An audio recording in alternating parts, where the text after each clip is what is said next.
Hi hello नमस्कार मु पूजा आपण मानक वेलकम करुच्ची मो यूट्यूब चैनल जीत पूजा वर्ल्ड को। चलते अभी वीडियो स्टार्ट करवा। Let's get started.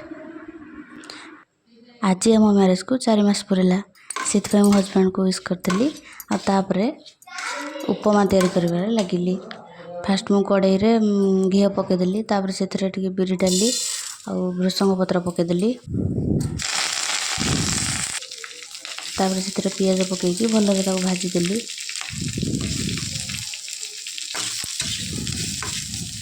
पियाज भलरे भाजी सारा पर से काटिक रखि कोबी आलू पकईदेली।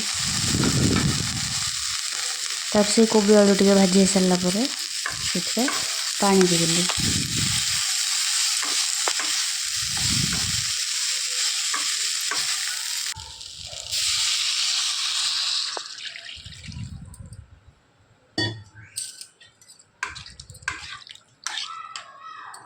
तापर पानी भल भाव फुटी सारा पर से मु लुण आ चीनी पकईदेली।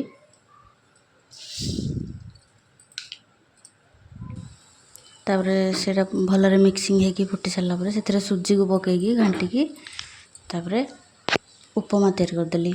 एबे रेडी हो गला उपमा।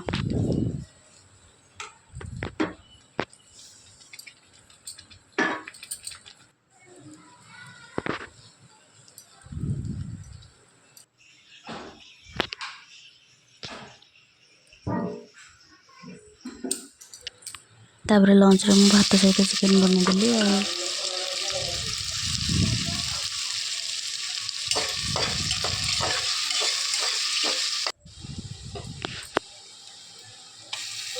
चिकेन रो मु किसी फुल वीडियो करनी बस खाली टिके टिके देखिए देजी।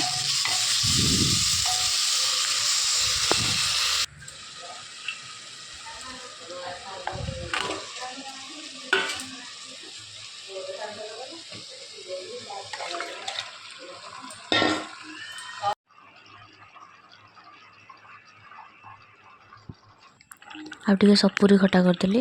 आपण मैंने मो सर्ट वीडियो रे जाके देखिपारे मु केमती सपुरी खटा करची।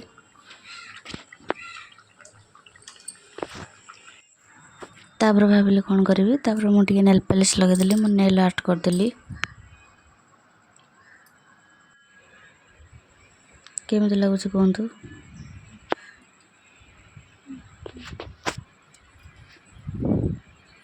तापर इवनिंग रे हजबैंड को टे पाइनएप्पल जूस करदेली। आ रात डिनर समय को पचारि कौन खाए से कहले टे अंडा तरकारी कर दियो। तापर मु कौन कली अंडा को भाजी देली। भाजिकी तापर मु मसला करदेली और रुटी सहित सर्व करदेली। वीडियोटी भल लगी लाइक शेयर सब्सक्राइब करेंगे। आज तो सेमती किसी खास आइटम नथिला तथापि ट्राए करिछि किसी देखाइबा पई। तेणु वीडियोटी भल लगिले मो चैनल को सब्सक्राइब करदेवे।